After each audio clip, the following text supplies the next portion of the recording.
কুরবানি একটি গুরুত্বপূর্ণ ইবাদত। সামর্থ্যবান পুরুষ মহিলার উপর কুরবানি ওয়াজিব। এটি ইসলামের মৌলিক ইবাদতের একটি। আদম আলাইহিস সালাম থেকে শুরু করে সব নবীর যুগেই কুরবানি পালিত হয়েছে। নবীজিকে আল্লাহ তাআলা নির্দেশ দিয়েছেন, আপনি আপনার রবের উদ্দেশ্যে নামাজ পড়ুন এবং কুরবানি আদায় করুন।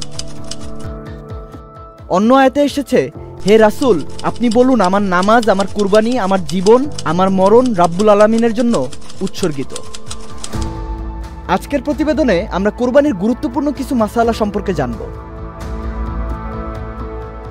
প্রাপ্তবয়স্ক সুস্থ মস্তিষ্ক সম্পন্ন প্রত্যেক মুসলিম নরনারীর যে নিসাব পরিমাণ সম্পদের মালিক, তার উপর কুরবানি করা ওয়াজিব। টাকা পয়সা, সোনা রূপা, অলংকার, বর্তমানে বসবাস ও খোরাকির প্রয়োজনে আসে না এমন জমি, প্রয়োজন অতিরিক্ত বাড়ি, ব্যবসায়িক পণ্য ও অপ্রয়োজনীয় সকল আসবাবপত্র কুরবানির নিসাবের ক্ষেত্রে হিসাবযোগ্য। কুরবানির জন্য উট কমপক্ষে 5 বছর বয়সের হতে হবে, গরু ও মহিষ কমপক্ষে 2 বছরের, আর ছাগল, ভেড়া ও দুম্বা কমপক্ষে 1 বছরের হতে হবে। একটি ছাগল, ভেড়া বা দুম্বা দ্বারা শুধু একজনই কোরবানি দিতে পারবে। এমন একটি পশু 2 বা ততোধিক ব্যক্তি মিলে কোরবানি করলে কারোটাই সহি হবে না। আর উট, গরু, মহিষে সর্বোচ্চ 7 জন শরিক হতে পারবে। 7-এর অধিক শরিক হলে কারো কোরবানি সহি হবে না। কারো ব্যাপারে যদি একথা নিশ্চিতভাবে জানা যায় যে তিনি হারাম টাকা দিয়ে কোরবানি দিচ্ছেন, তাহলে তার সঙ্গে কোরবানি করা জায়েজ হবে না। এরকম ব্যক্তির সঙ্গে কোরবানিতে শরিক হলে ওই পশুতে শরিক সবার কোরবানি বাতিল হয়ে যাবে। সুতরাং সতর্কতার সঙ্গে শরিক নির্বাচন করা জরুরি। 7 জন মিলে কোরবানি করলে সবার অংশ সমান হতে হবে। কারো অংশ 1/7 কম হবে না, যেমন কারো আধা ভাগ, কারো 1.5 ভাগ। এমন হলে কোনো শরিকের কোরবানি সহি হবে না।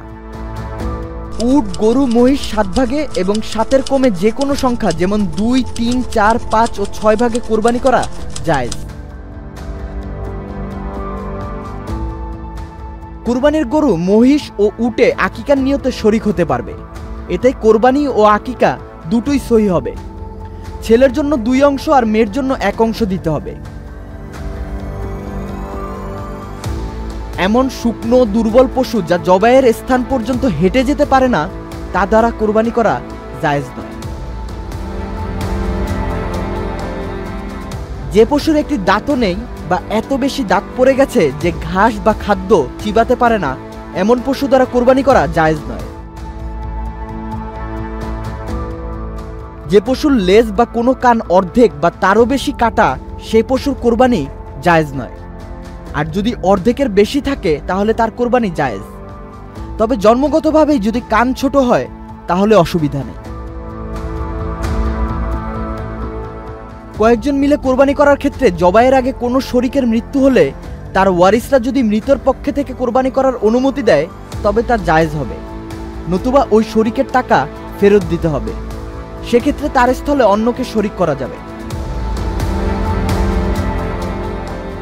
কুরবানি ওয়াজিব এমন ব্যক্তিও ঋণের টাকা দিয়ে কুরবানি করলে ওয়াজিব আদায় হয়ে যাবে। তবে সুদের উপর ঋণ নিয়ে কুরবানি করা যাবে না। কুরবানি শুধু পশু জবাইয়ের নাম নয়, বরং এটি এক মহান ইবাদত। শরীয়তের বিধান অনুযায়ী কুরবানি আদায় করতে পারলে তা আল্লাহর দরবারে কবুল হয় এবং বান্দার ঈমান ও তাকওয়া বৃদ্ধি পায়।